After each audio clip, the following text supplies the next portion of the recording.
Okay, so let's begin.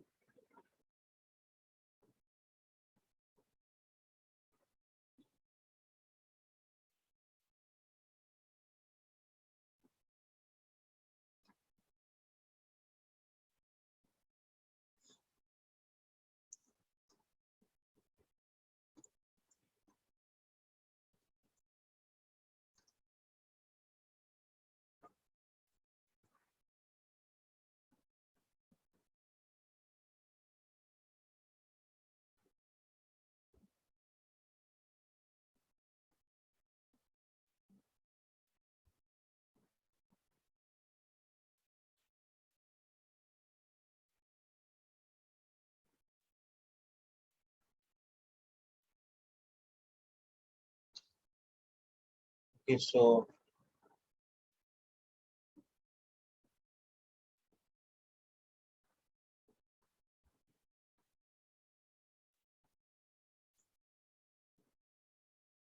we'll start with H.C. Verma, question number 8, fluid mechanics.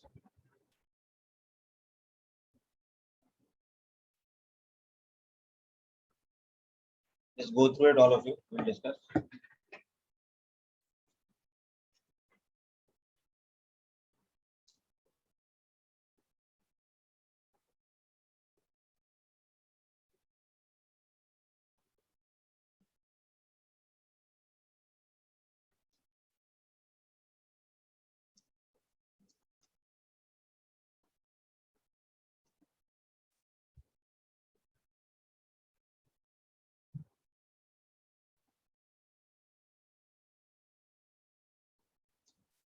Rahil, to answer your question, this entire chapter fluid mechanics will come in MT9, both hydrostatics and hydrodynamics. Okay.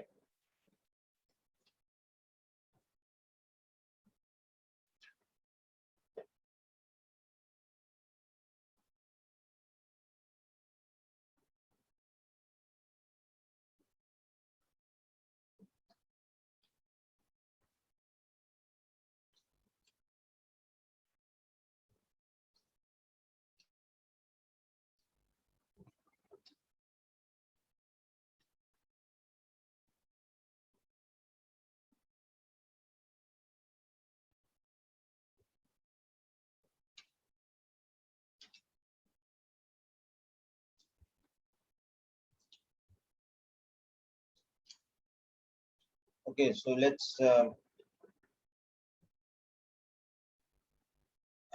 understand this question.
So we have to find the force on the side wall of a cubicle tank full of water, not a cubicle tank, rectangular tank full of water. Okay. Vertical side is 2 meters by 1 meter. So the base is basically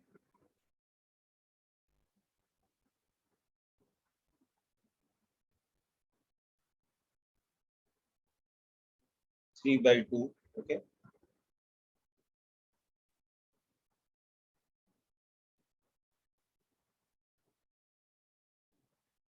So basically, we have a rectangular tank of liquid like this.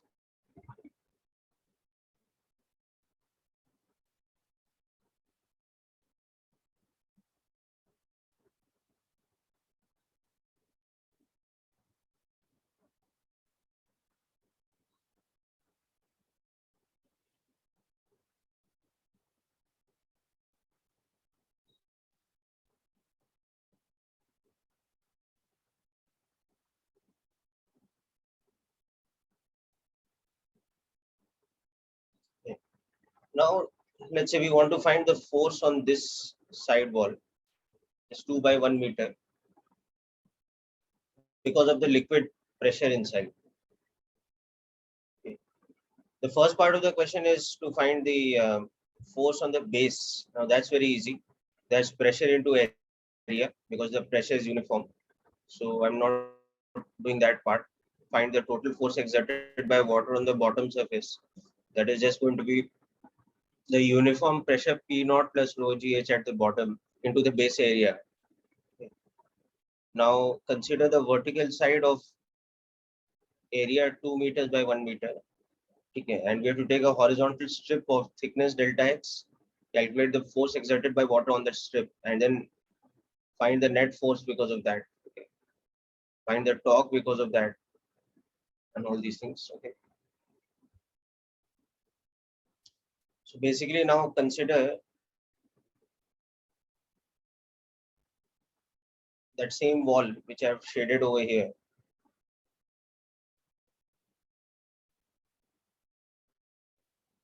Consider a horizontal strip of thickness dx at a depth x. So the force acting because of the water at that strip is going to be pressure into area. So the absolute pressure because of the water is going to be P naught plus rho gx. So the force is going to be an area of that strip. If you take this length as L, it's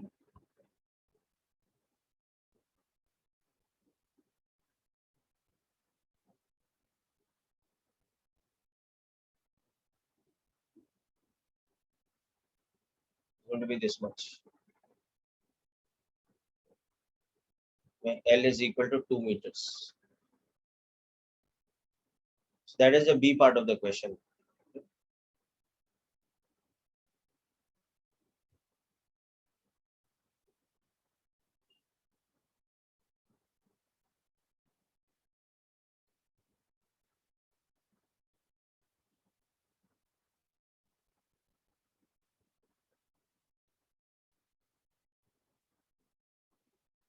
So that is the net force. Now out of this force, how much is acting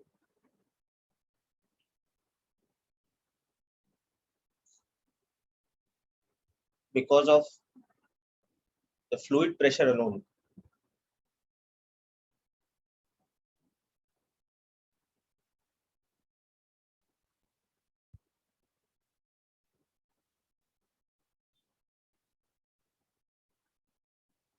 Let's understand the question whether it's asking because of the net pressure or find the force by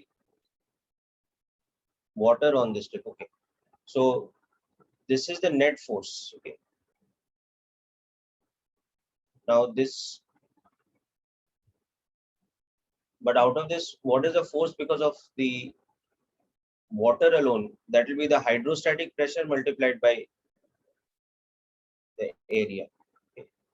This is the net force due to net pressure.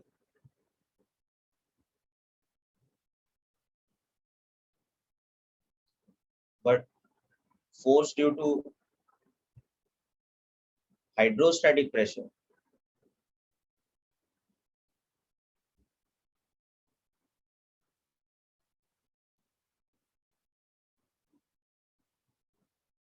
okay, that is the force due to water,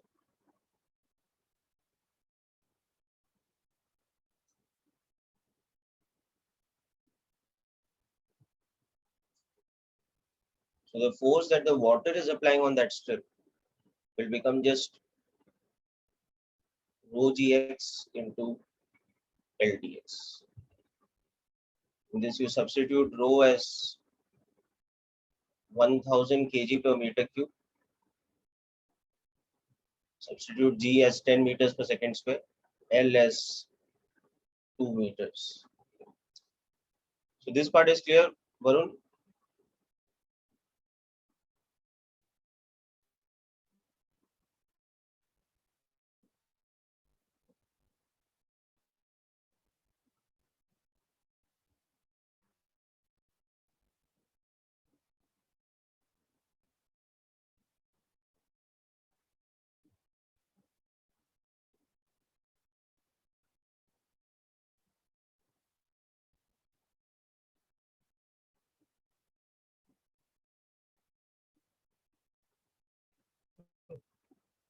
So now what we are also have to do next is we have to calculate the torque because of, so the C part of the question, okay, we have to find the torque of this force calculated in part B about the bottom side of the container. Okay. So this is the bottom side of the container. So this force is creating some kind of torque about this. Okay.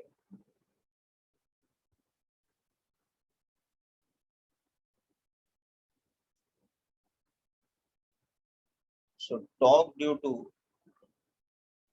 that force dF applied by the water on the strip, okay, about the bottom edge. So torque is basically what? Torque is equal to force into momentum. So if you take a side view of this wall, so about this we are trying to calculate the torque because of a force that is acting over here like this. So this force was acting at a depth from the top of X. So from the bottom, the momentum is how much? If this height is H, it is H minus X. We take the height of the side wall as H. So this torque,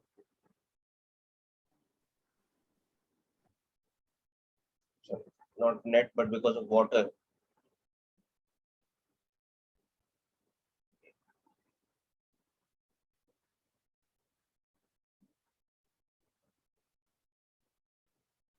now H over here is 1 meter.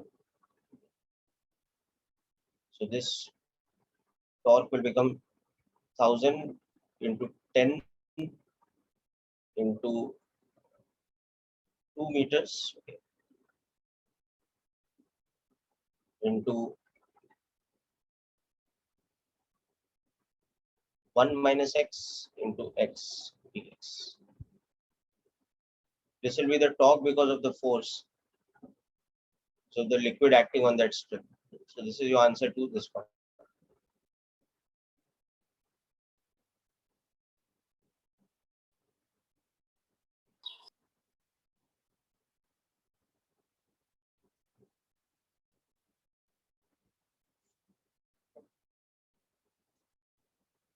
And now D and E part are about integrating this because you have to find the total force by the water on this side.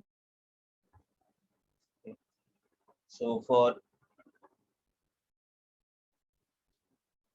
D part, you have to just find this total force due to the water, which is integration of this. Okay. So just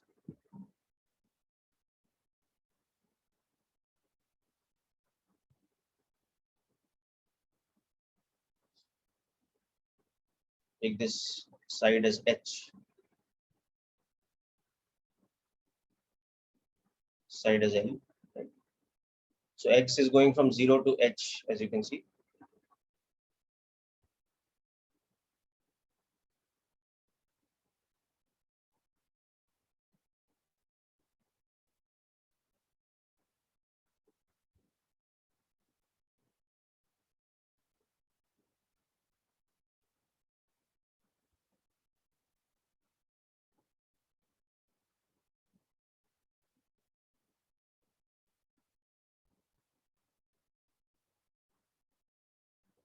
And similarly, the E part now, the net torque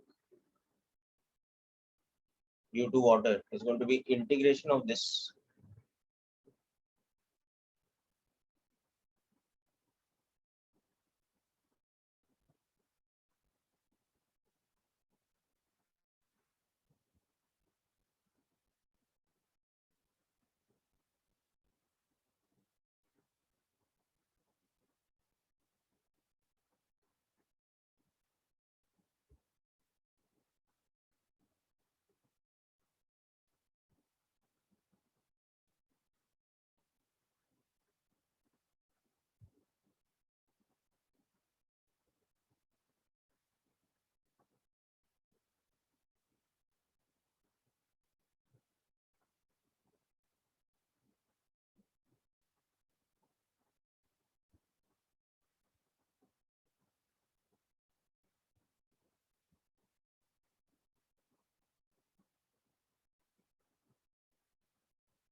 LS.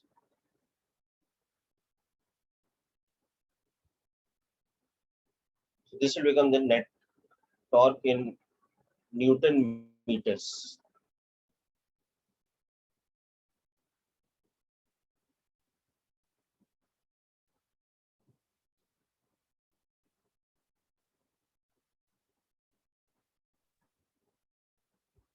We have to take torque about the bottom edge, Varun. So hope this is clear. D and E part is clear now.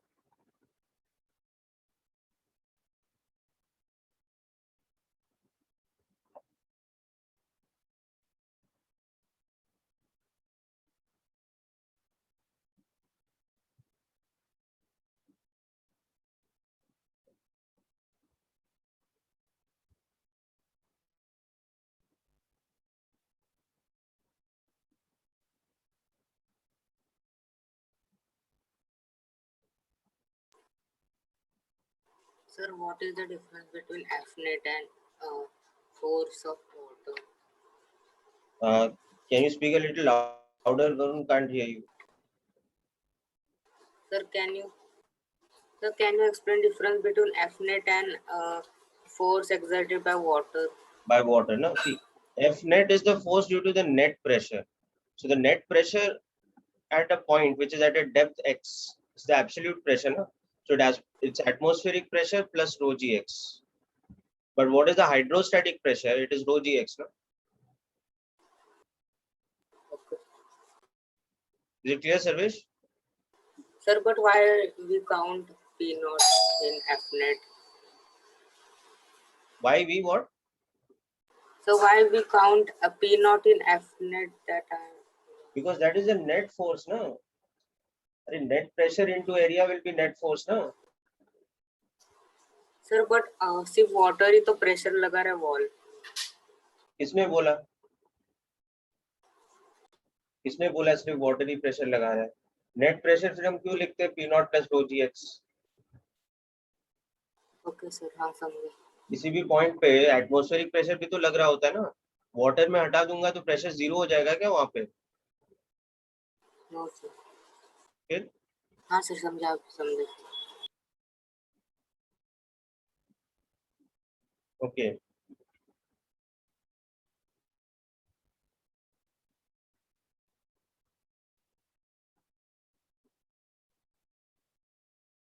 Okay, next we'll come back to HC Verma exercise again. In between, we'll solve a question from MTG which Krupa has asked. Okay. So I'll just put up the diagram of this question first. So we have this situation. This is a very important type of question for NEET.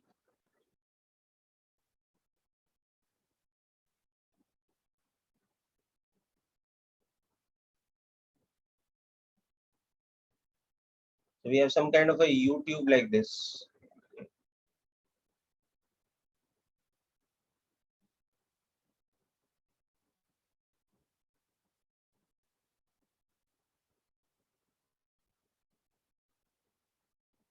open YouTube. Okay. Now in this, there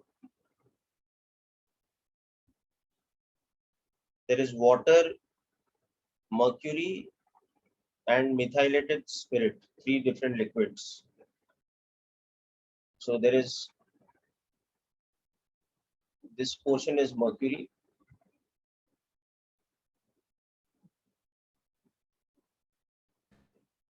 and there's water on this side up to 10 centimeter height,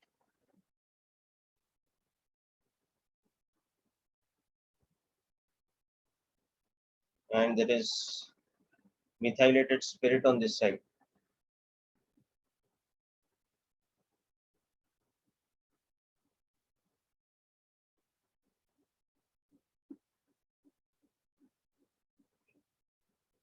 So first thing is we have to find the relative density of the spirit, which we already worked out, which is very easy.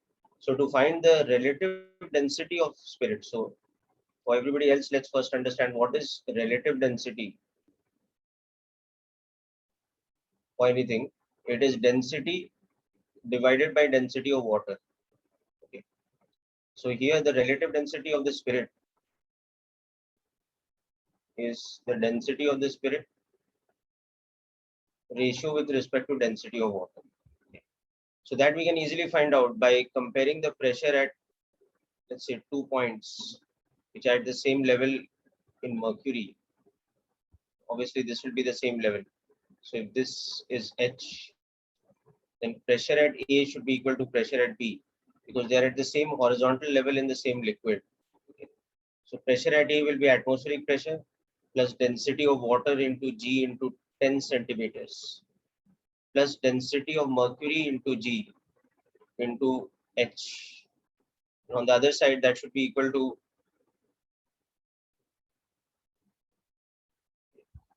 density of the spirit into G into 12.5 centimeters.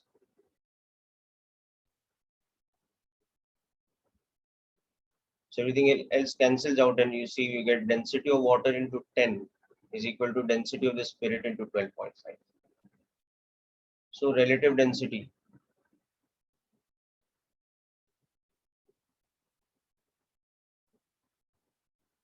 That would be like this. Now the next part of the question, which is what Krupa has actually asked, is if 15 centimeter water and spirit each are further poured into the respective arms, okay, difference in level of mercury in the two arms is going to be how much? So basically now if we change this,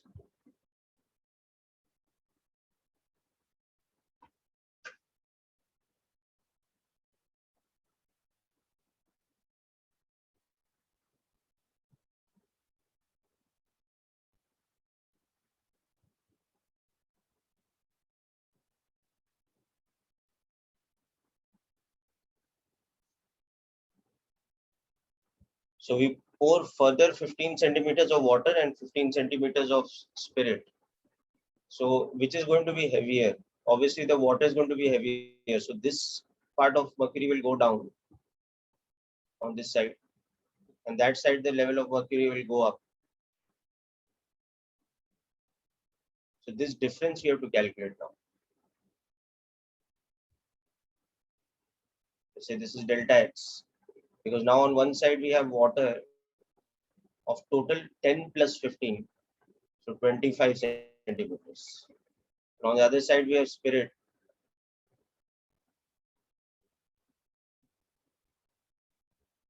of total 12.5 plus 15, so that is 27.5 centimeters.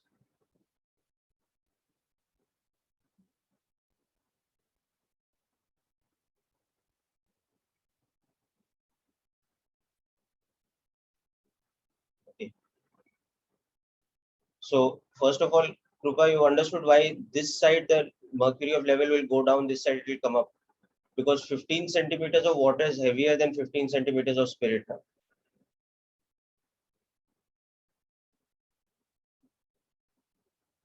Okay, very good.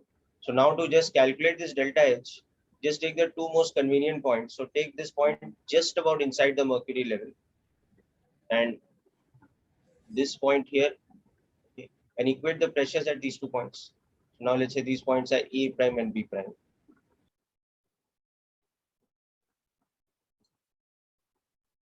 So atmospheric pressure plus density of water into G into 25 centimeters be equal to atmospheric pressure plus density of spirit into G into 27.5 centimeters plus density of mercury into G into delta X. So all we have to do is now find delta X. So delta X, as you can see, will become density of water into 25 centimeters minus density of mercury into 27.5 centimeters divided by density of mercury. So density of mercury, we'll use the standard value 13.6 gram per cc. Density of water 1 gram per cc. And density of spirit is 10 upon 12.5, or that is 4 by 5.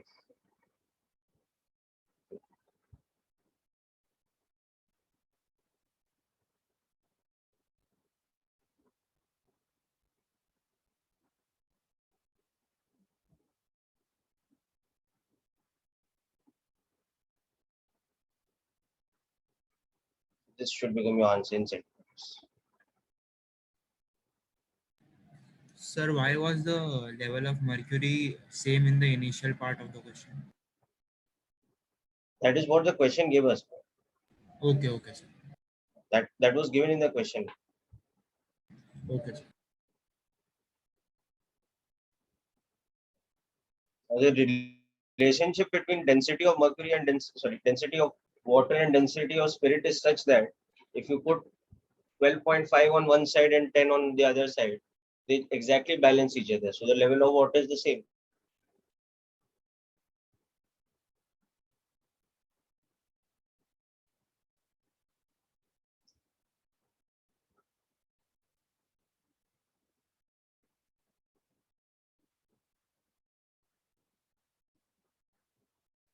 Okay, Krupa, this other question you sent up, 14th one.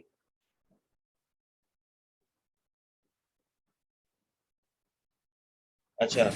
Yes, sir. This is a question which is based on property of matter, okay, which has to do with Bulk's modulus of elasticity. So we'll be discussing that in the next chapter, okay, beta? Okay, sir. Thank you, sir. Okay. Now, Aruja, your question is, how did we get this equation below that pressure at A is equal to pressure at B?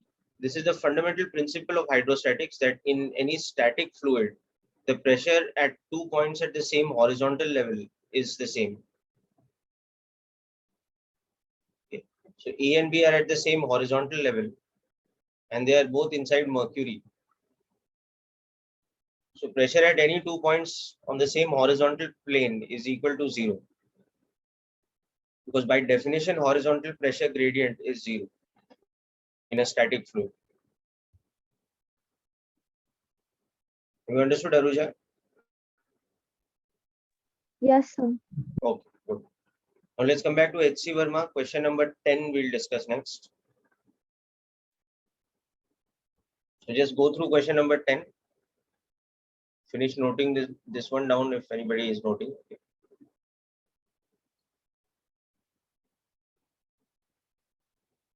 So next, H.C. Verma, question number 10. So that's based on the information of question 9, which is to do with this thing that we have a gold ornament, but it's mixed with some copper.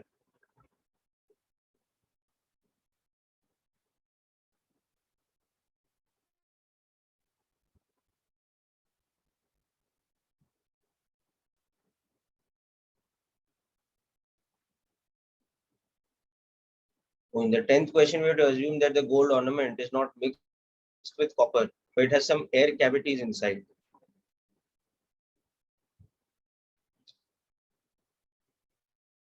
So the ornament weighs 36 grams in air, but 34 grams in water.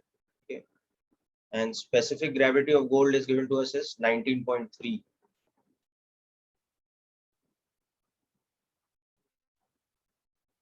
Let's work out this question next. So what's happening in this is that we have a gold ornament.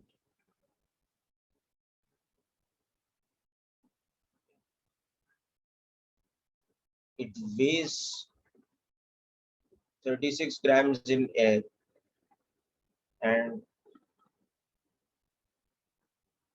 it weighs 34 grams when placed under water.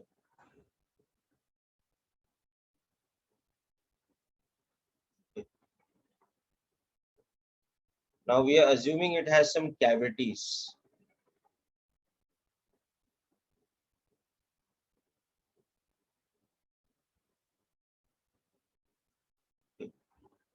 So given that the relative density of gold is 19.3, we have to find the volume of the cavities.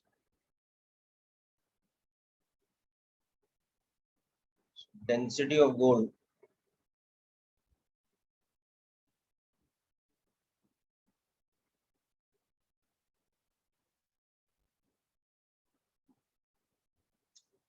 so the shape of the instrument is not important to us. So let's just assume that it's like a block of gold, but it has some cavity inside. Okay. So if the total volume V is equal to volume of gold plus volume of cavities, okay, then what will happen is that in air, the weight will be equal to mass of gold into G. And this is equal to 36 grams into G. So mass of gold is because the cavities will not weigh anything. So this data that is given to us that in air, it measures 36 grams. This comes in here. So mass of gold will be equal to density of gold into volume of gold. This is equal to 36 grams. So that means the volume of gold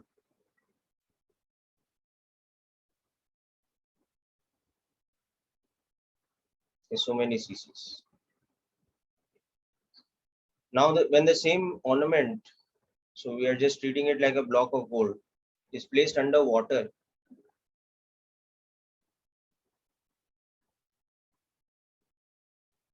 then what is happening is there's a combination of buoyant force and its true weight. So in water, the apparent weight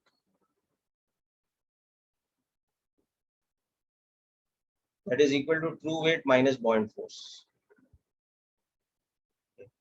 So the apparent weight is how much? It is 34 grams. So 34 grams into G is equal to the true weight, which we can substitute from here.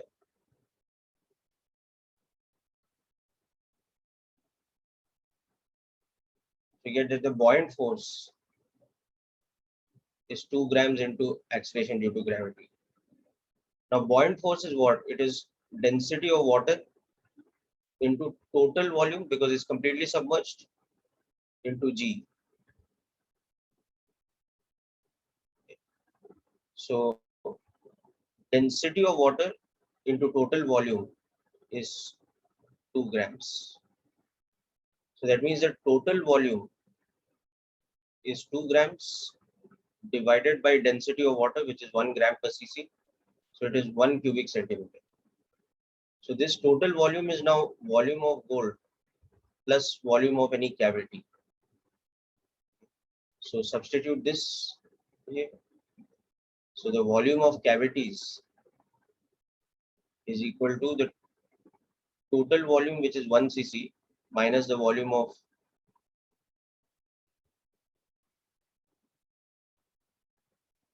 gold.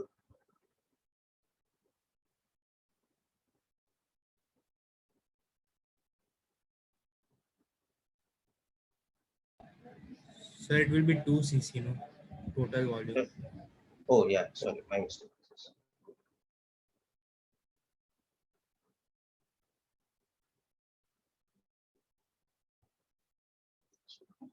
2 cubic centimeters minus 36 divided by 19.3.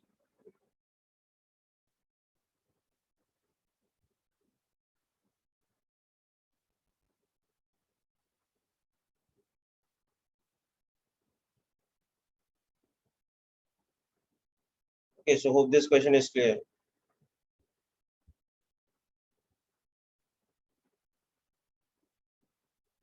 That will give us about 0.87 cubic centimeters.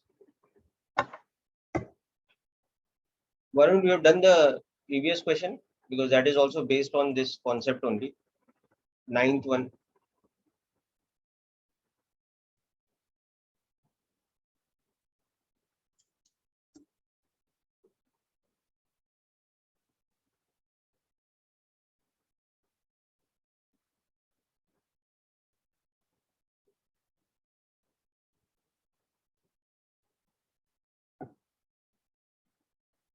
Okay, okay.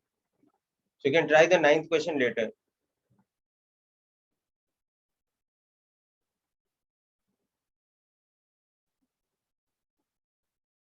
Okay, let's move on to 15th question.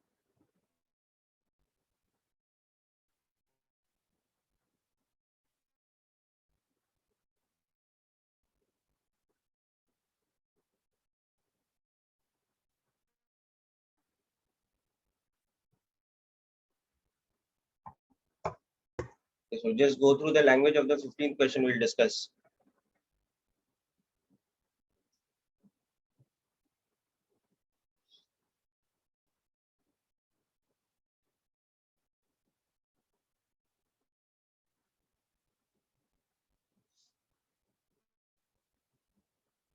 So it says we have a cubicle box that is constructed with iron sheets of 1 millimeter thickness.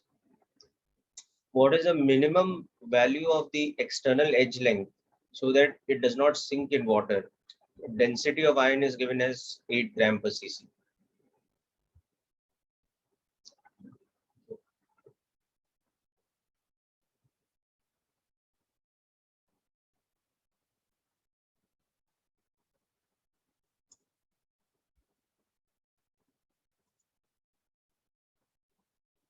So cubicle box is made of iron sheets of thickness 1 millimeter. So find the the minimum edge length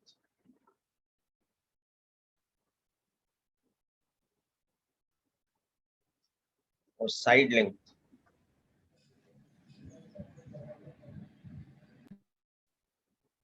so that it does not sink in water. The density of iron is 8 gram per cc, density of water.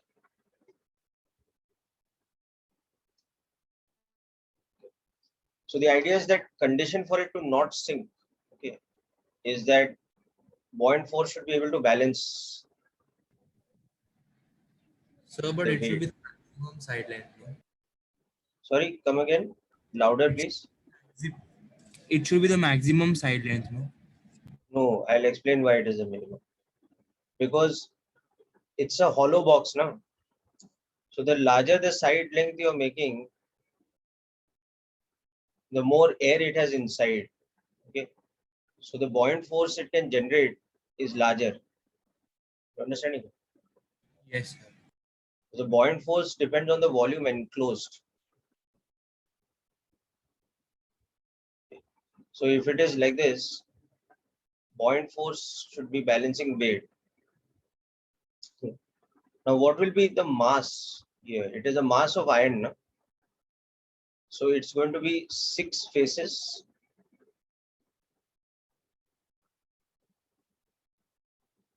which are, if you take the thickness of each face to be D and the side length is L. So 6 faces of volume L square into D each. Okay. So this is the mass. Whereas buoyant force is equal to what? Density of water into volume submerged into G. Now the volume submerged should be less than equal to the total volume. So volume submerged should be less than equal to L cube. So now convert this into an inequality. We want that buoyant force should balance mg. Okay.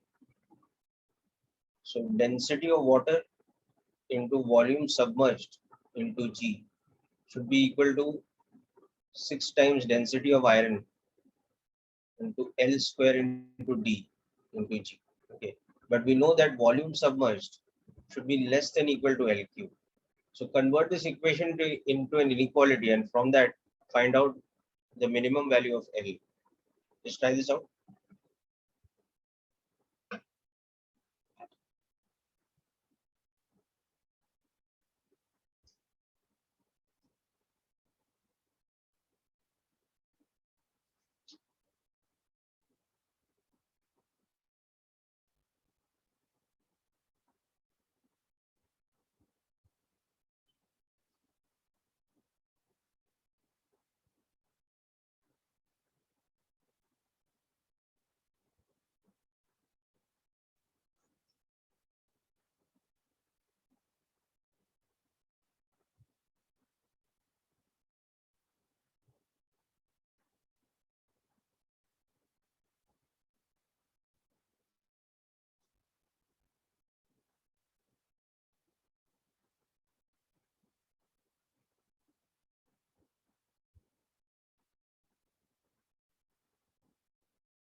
Okay, so you can see here that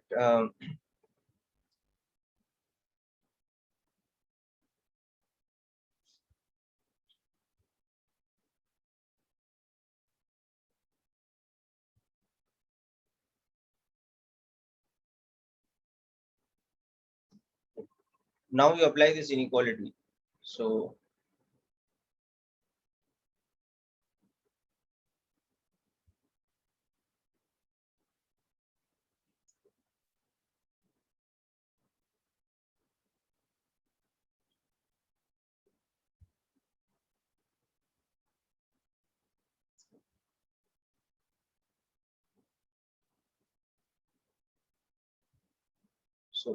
L's minimum value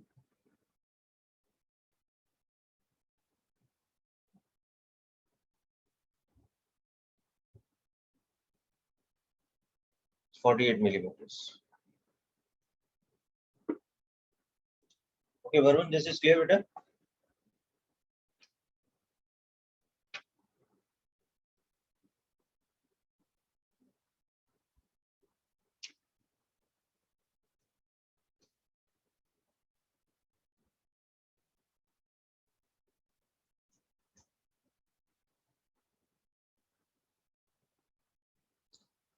So inequality part. Okay, so see what is happening now. That the submerged volume should be less than equal to L cube, now, because the submerged volume cannot exceed the total volume. You understanding this point? So from here, what is the formula we are getting for submerged volume? We are getting the formula for submerged volume, that it is 6 times density of iron divided by density of water into L square into D. Okay. So we are getting this formula, but what we know about this, that this should be less than equal to L cube. So this quantity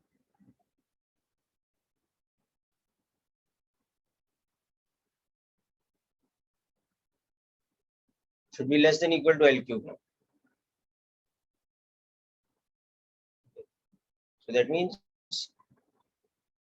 next step, 6 into this relative density is 8. L square cancels out on both sides. This is less than equal to L. No? So that means L is greater than equal to this quantity. L should not exceed this.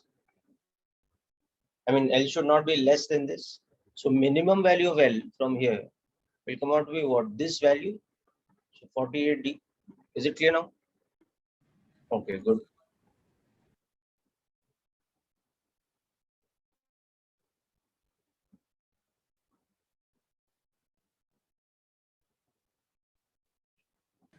Sir, why the submerged volume is less than total volume? Sorry, what? Speak a little louder, please. Why is submerged volume less than total volume? I didn't understand that. अरे maximum buoyancy कब generate होगा? जब submerge volume maximum है ना. अभी किसी body का volume ही v है, तो can the submerge volume be greater than its volume? No, sir. Some fraction of its volume is submerged now when it is floating. So what is the maximum value possible of that fraction when it's just about fully submerged? उससे ज्यादा तो submerge नहीं हो सकता ना. No, sir. Yes, I understand. Okay, let's come to the 18th question next from H.C. Verma.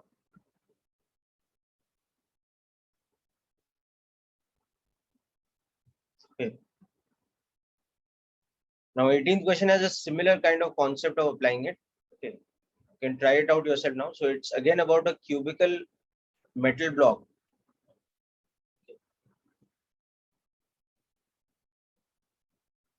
Of 12 centimeter edge length, but it is floating in mercury with 1/5 of its height inside mercury.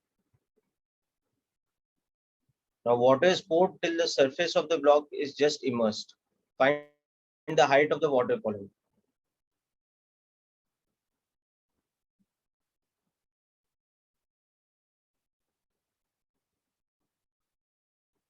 So question number 18, the data given to us in the question originally is that we have a cubical box, metal box,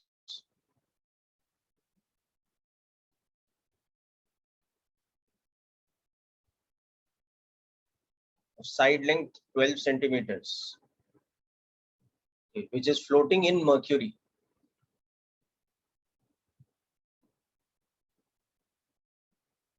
With how much portion submerged? 1/5 of the height inside mercury. So that means 1/5 is submerged.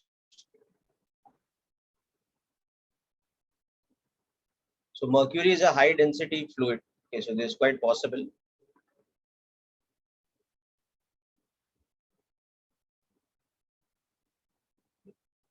Density of mercury is given to us as 13.6 gram per cc. Okay. So only 1/5 of its height is submerged, like this. Okay. Now next, what we are doing is this whole system. We are pouring water above mercury, so that this is what happens. Now this is just about submerged in water.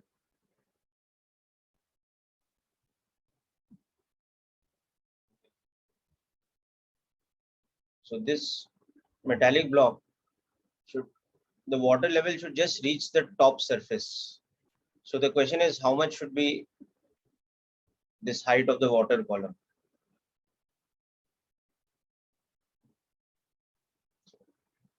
what should be the height h. So try this out. If this height is h now, this height has to become how much? It should be L minus h. Okay. And the total buoyant force should be balancing the weight. Here also total buoyant force is balancing weight. Here also total buoyant force is balancing weight. So by comparing the buoyancy equations for the two situations, we can get h.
Okay, so let's look at this situation. Buoyancy is equal to weight. So buoyancy will be equal to what? It will be density of mercury into the volume submerged in mercury into G is equal to mg. So 13.6 gram per cc, okay, into 1/5 of L cube. Cancel the G on both sides. This is equal to the mass of the block. In this situation, again, buoyant force is equal to mg. But buoyant force here is density of mercury into volume submerged in mercury, okay, plus into G, okay, plus density of water into volume submerged in water into G. That should be equal to mg. So when we populate this equation, this is 13.6 gram per cc into volume submerged in mercury. So this height here will become L minus h. So this will become L minus h into L square. G is common, so we'll cancel it out on both the sides. Okay. Plus density of water, which is 1 gram per cc, into this height into L square. Okay. This should be equal to m. Now we can compare the two equations.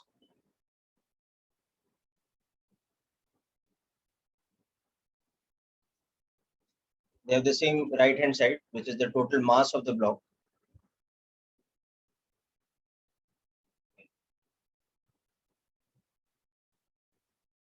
So just solve equation 1 and 2.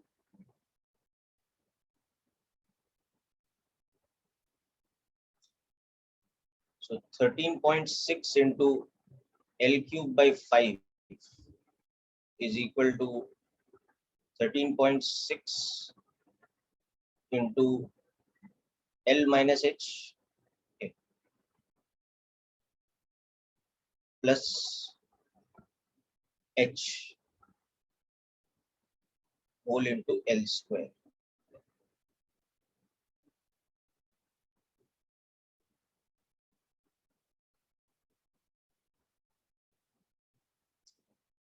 From this I can get H. L is given to me as 12 centimeters. So that will become the height of the water column.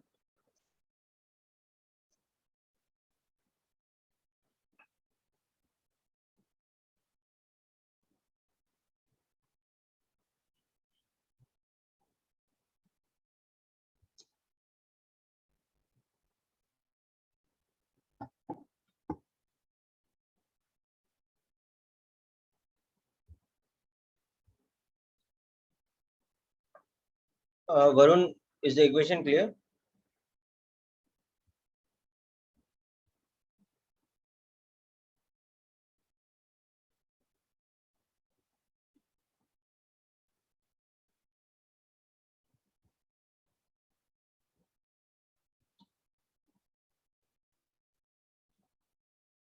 Okay.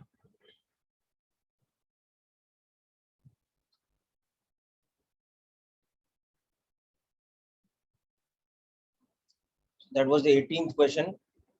Now let's move on to 22.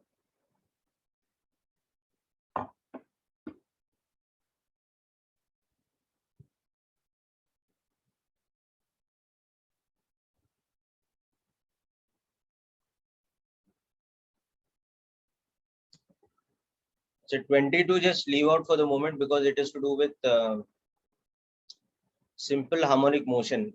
So you can just write down in your book over there that we will do this question in oscillations chapter. Okay. Because we haven't learned simple harmonic motion yet. The concept has to be used from SHM in this. So we will do this when we discuss simple harmonic motion chapter.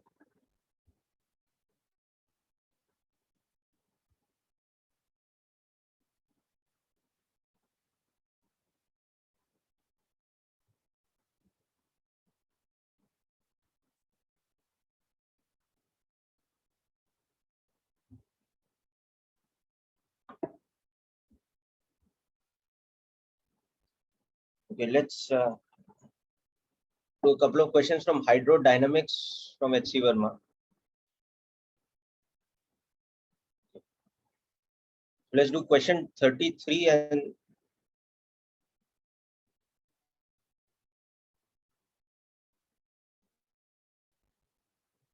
also question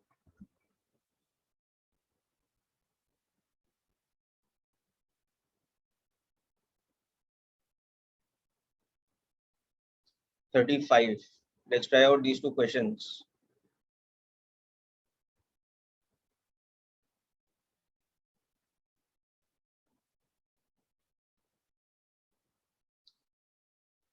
So just a moment, I'll put up these two questions.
Okay, so I'm going to discuss a couple of questions from the module exercise for hydrodynamics practice.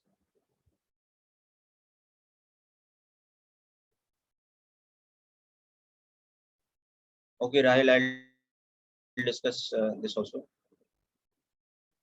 Varun, have you finished taking down that question solution?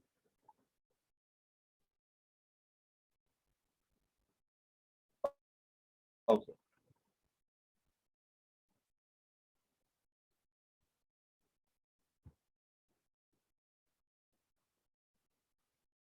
So let's discuss this question number 51.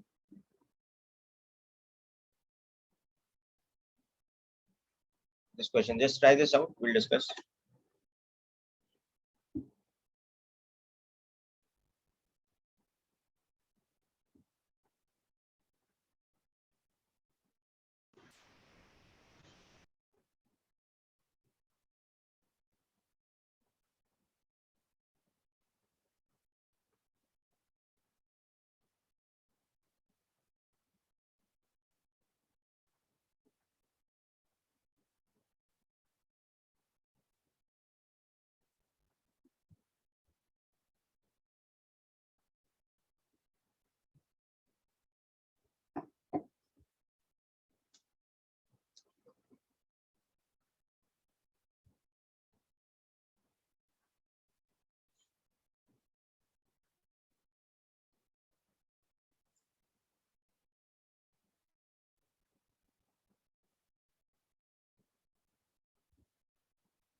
Okay, so let's understand this type of question, how to deal with.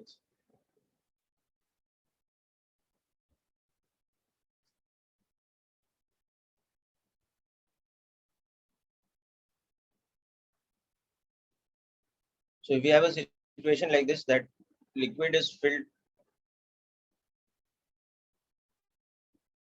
in a container up to a certain level.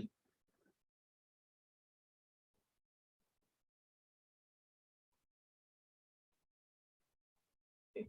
So if this height is h, and then what we do is we make an orifice or a small opening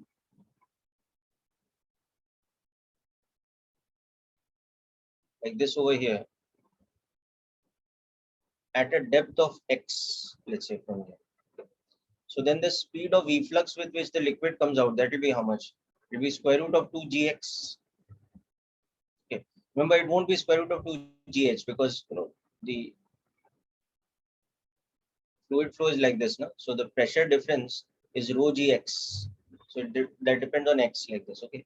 So then if liquid coming out is falling onto this horizontal surface, okay, then this liquid coming out will be in projectile motion like that. We have to solve the projectile motion to get this range. Okay. So for that projectile motion, what we have to understand is that the liquid is falling through a vertical displacement of h minus x, but starting with a horizontal velocity of ve. Okay. So if this is at t equal to 0, and by the time the liquid falls here at some time t, you can see that the vertical displacement that the liquid has undergone is h minus x. Okay. So half gt square should be equal to h minus x.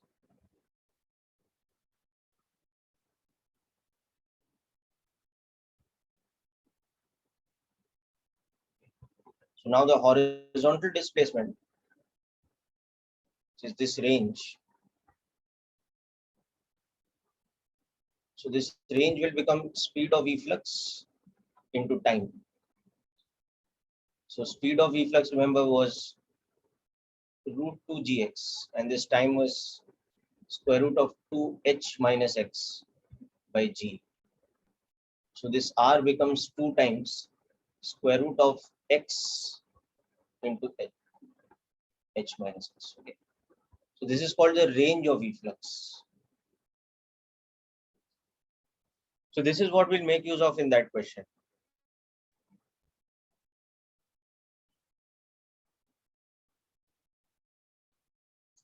This is your regular projectile motion concept. Okay. If you project from a certain height horizontally,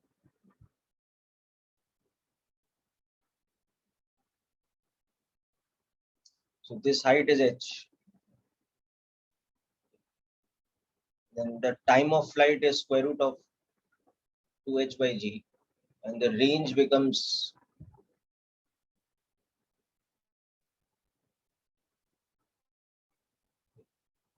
so here this vertical height through which it is falling is h minus x, and this horizontal velocity of projection is square root 2gx.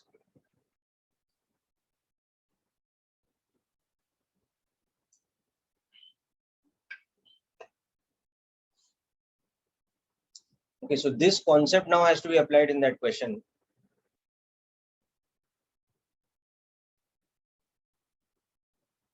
Yeah, Aruja, that is simply projectile motion. Vertical displacement is half gt square, na beta? We are projecting it horizontally. So kinematics, the vertical acceleration is g downwards. So the displacement is half gt square as a function of time.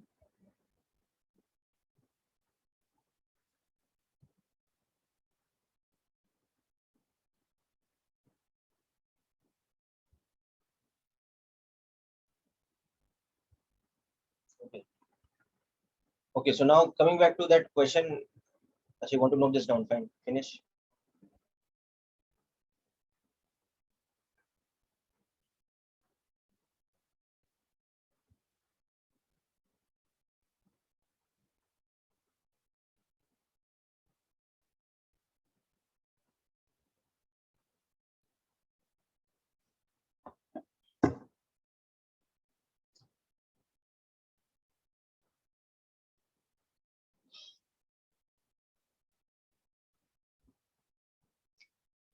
Okay, so we'll come back to that question. First, there is also another question in HC Verma which is based on this. So this is actually question 35 of HC Verma. Okay, is actually based on this concept only. Now in the last part of the question, we have to also find the value of x for which the range R is maximum and the maximum value of the range. Okay. So for that, we have to see that this range as a formula is coming as this. Okay. So it is 2 times square root of some kind of function of x, where that function of x is this quadratic function. Okay. So maximum range will be 2 times square root of this function's maxima. So basically, we need to find out the maxima of the function. Okay. So for that, we'll use simple maxima minima concept. You can see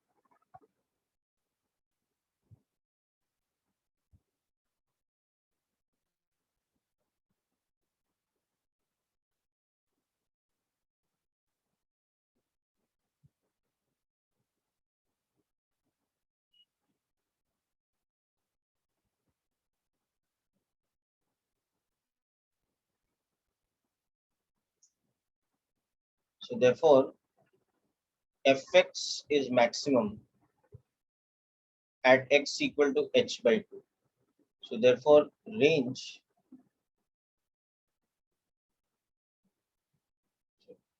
2 times square root of x.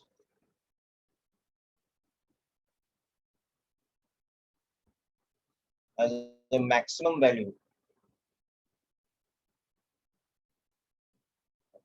Okay. This is maximum for x equal to h by 2.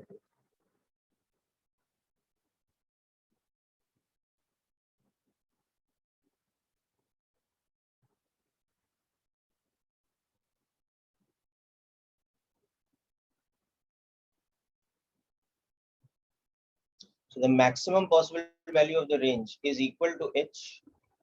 Okay. And this is for x equal to h by 2. So we have to cut the hole exactly at the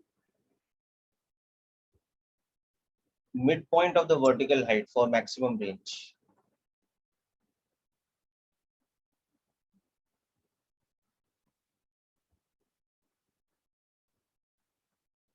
So we want the range to be maximum.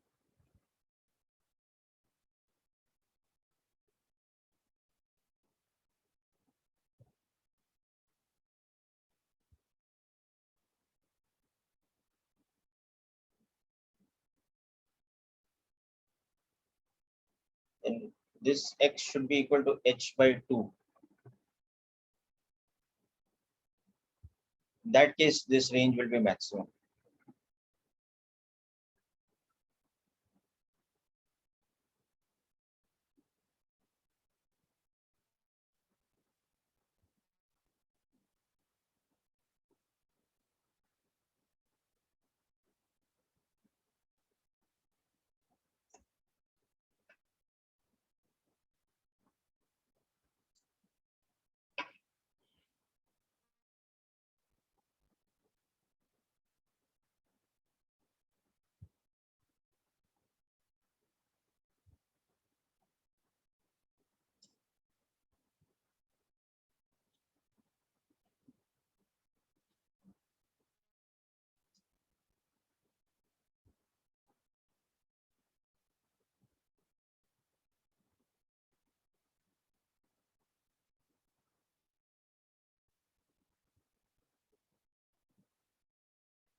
Okay, I'll scroll back to the upper part. Note this down also.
Okay, so now let's come to that module question. I'll just share it once more. We can see how to solve that.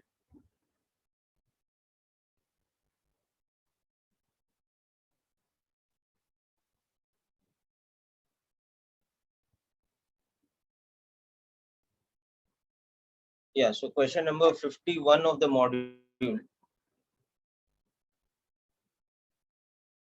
This one. You want the range from the two orifices to be same.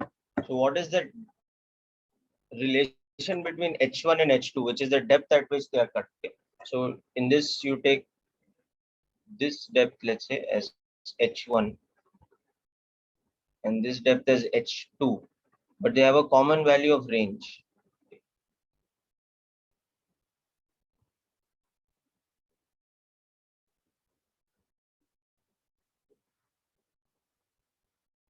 If this is H,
Okay, so let's see the conclusion of this. So first of all, you can see that for the first one, the range would be square root of, 2 times h1 into h minus h1.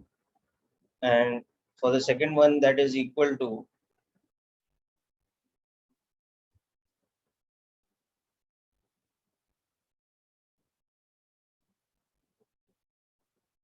so now R1 equal to R2 means that H1 plus H2 is equal to H.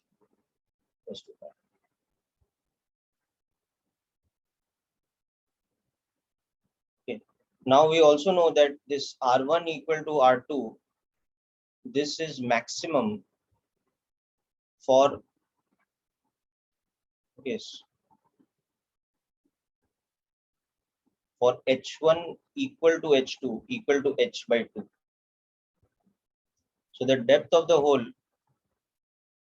for maximum range, the depth of the hole should be equal to H by 2. Okay. And from here, we can see that capital H is equal to H1 plus H2. Okay. So the depth of the hole should be equal to H1 plus H2 by 2.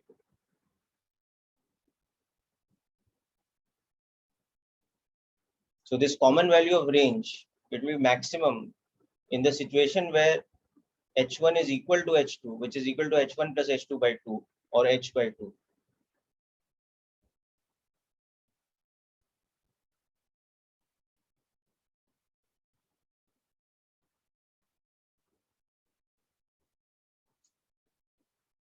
Okay. So hope this is clear, people. Now we'll discuss one more doubt which Rahil has sent.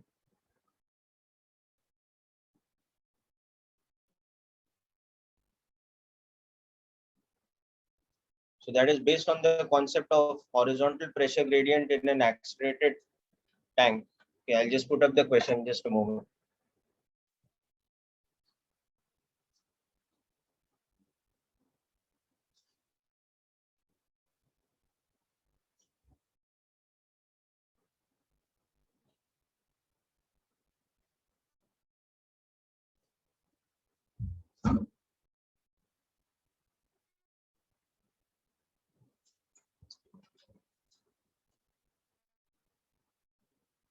Yeah, so that particular question is like this, that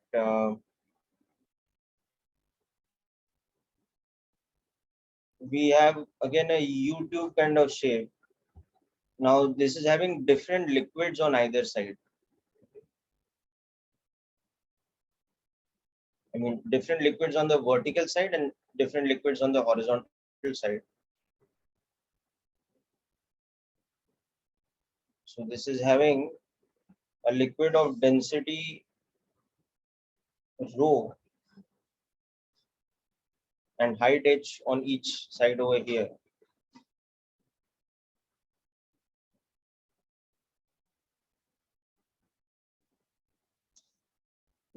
Whereas in this section, it's having a liquid of density 2 rho, and this length is equal to 2h. Now,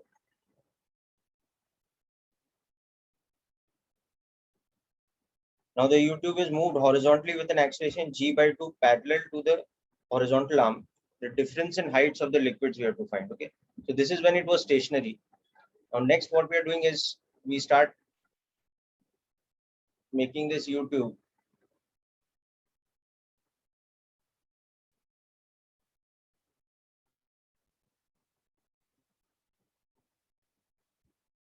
travel horizontally with an acceleration E equal to g by 2 like this.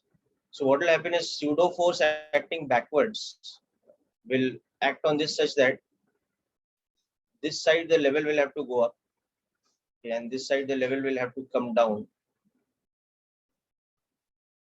Something like this will happen now.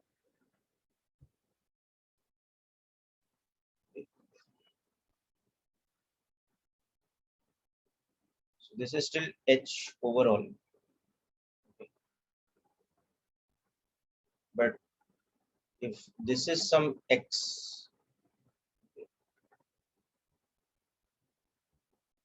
then this also has to be X. So this has to become H minus X.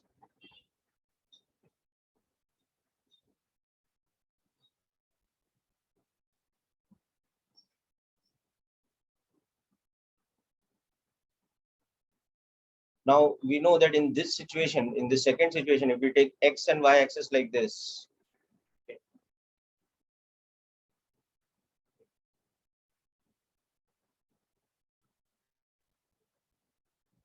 we know that vertical pressure gradient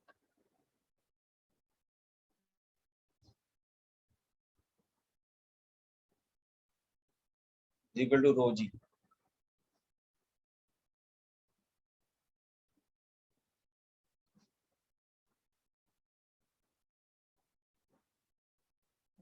Okay. And we know that in this section, the horizontal pressure gradient, so minus rho g, will be minus of 2 rho, because the liquid's density is this, into A.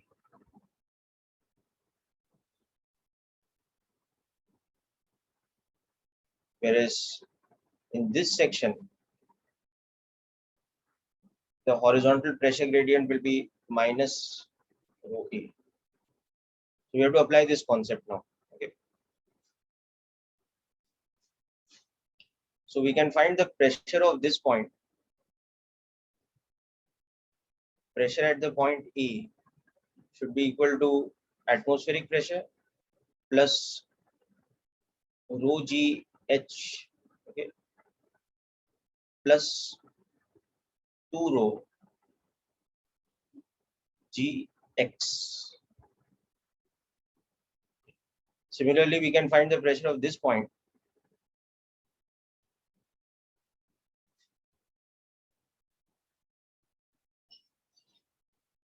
Okay. And now we can compare these 2 points, and we can see that pressure at the point A minus pressure at the point B will be this horizontal pressure gradient. Okay. So from here to here, the pressure difference will be rho, rho A x. Okay. And then from here to here, the pressure difference will become 2 rho into A into L minus x, and L is 2h. Okay, so this is 2h minus x, like this. So now compare these equations and you'll get the So the answer. negative sign. Can't hear you better. Speak a little louder, please. The negative sign. नहीं, वो negative x axis के along है ना. Now I'm going from B to A, so the pressure is increasing. You understanding now? A to B, the pressure difference would be negative. So B to A, the pressure difference would be positive. Going in the direction of pseudo force, na? So pressure is increasing. Is it clear? Yes, sir. Okay. So now from this you equate PA minus PB. See what we are getting. We'll get rho GH plus 2 rho GX minus rho GH minus X. And equate that with this. And remember, A is equal to G by 2. So rho G by 2X plus 2 rho into G by 2.